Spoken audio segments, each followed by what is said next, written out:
जेठ बैसाख महीना रौदारी है के गंगा धूप में खूब लाई गिर रही है मन में कल भाग ले कहलिए बात क्या लगाए के तोरा बजरी चाल रही हो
श्रोमणी श्रोतम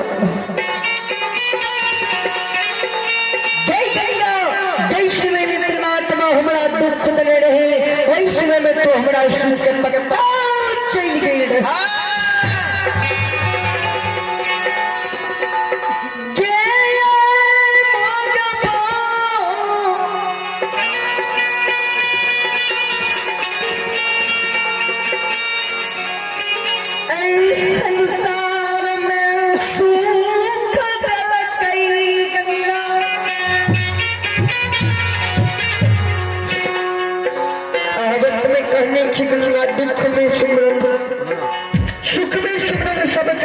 में खाने को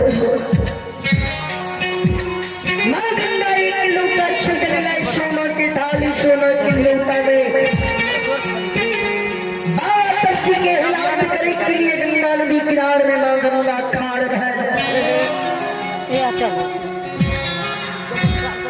बाबू ज्योति कहीं कहेगी गंगा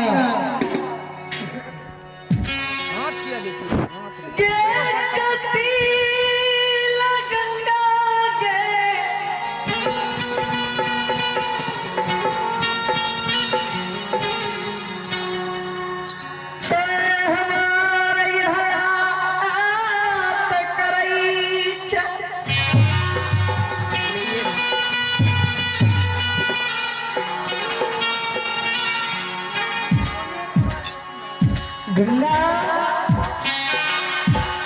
हमारी यही लाश बंदी करी है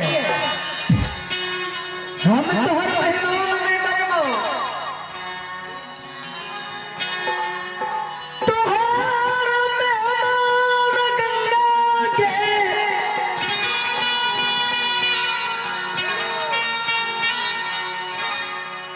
तो हर मेहमान बाबू कालीदास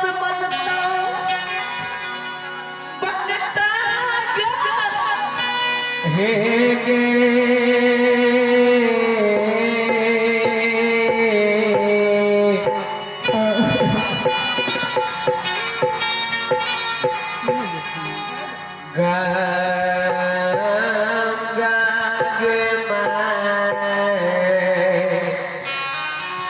हम तोहर मेहमान नहीं बन पाओ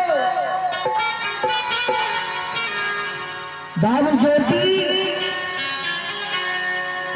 गंगा नदी किनारे में धर्मराज बाबा घाट जाओ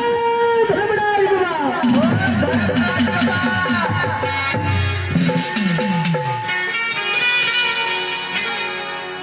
भगवान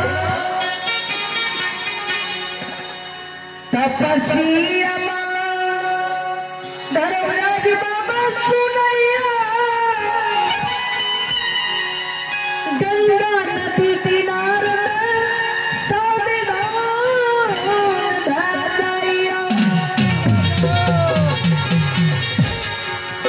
बाबा तपसी की समझदारी से धर्मराज बाबा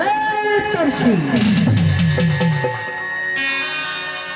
बोला तपसी की बात सी गंगा नदी किनारे में तो हमरा पुकार ला याद कैला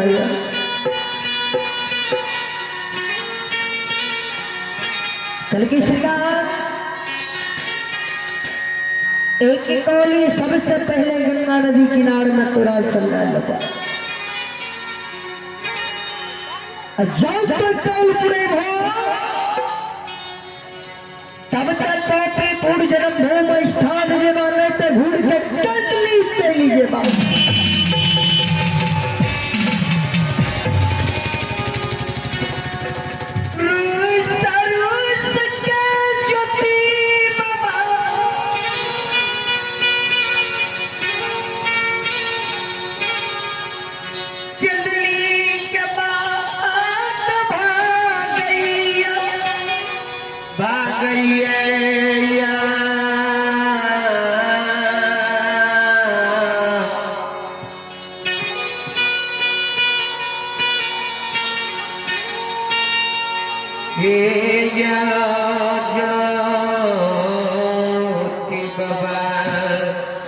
बाबा बजरंग बली धर्मराज बाबा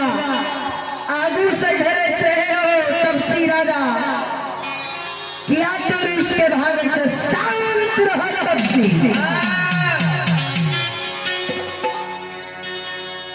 कल की तरह कौन कोई चाहे थोड़ा थोड़ा ही का हमारा बतवा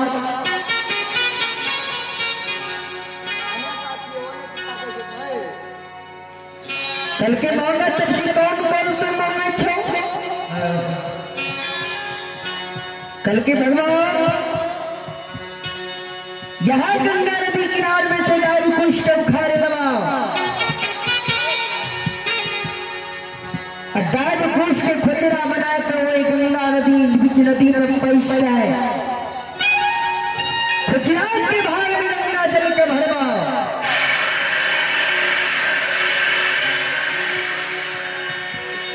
ये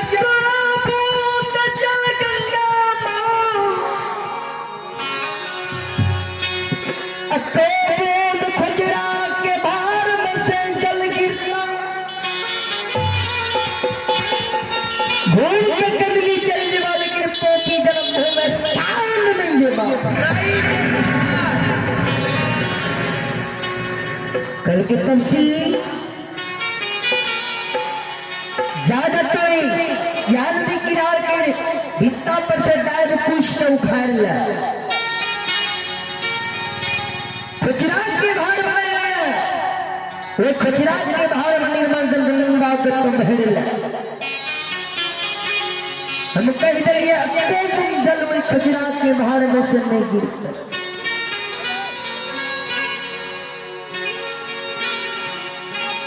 मारू ज्योति खुचरात के भार बना रहो भैया डायब की सुखार के बाबा तबसी खुचरात के भार बना लिया और खुचरात के भार में बीच नदी में जाकर निर्मल गंगा चल के बही रहा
करता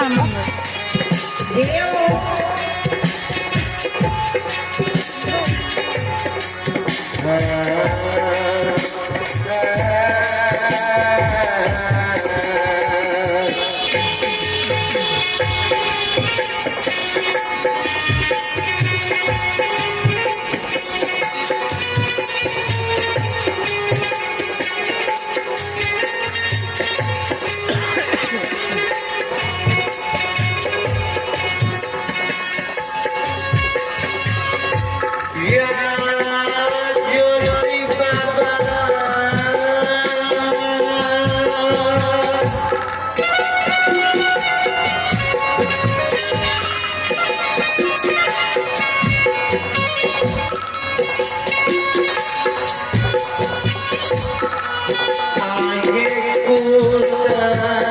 के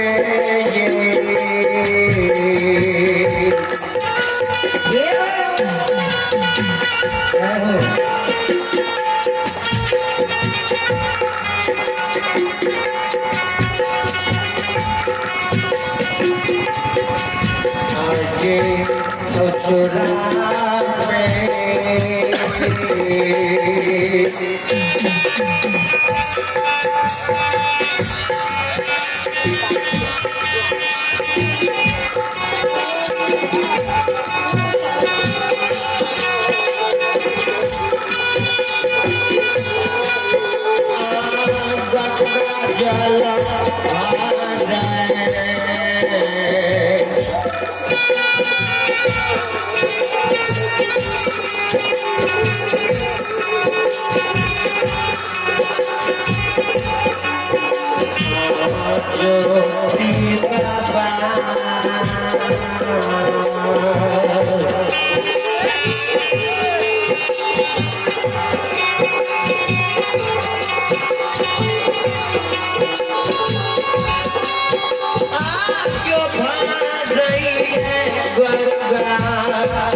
बुला कैसे हो भगवान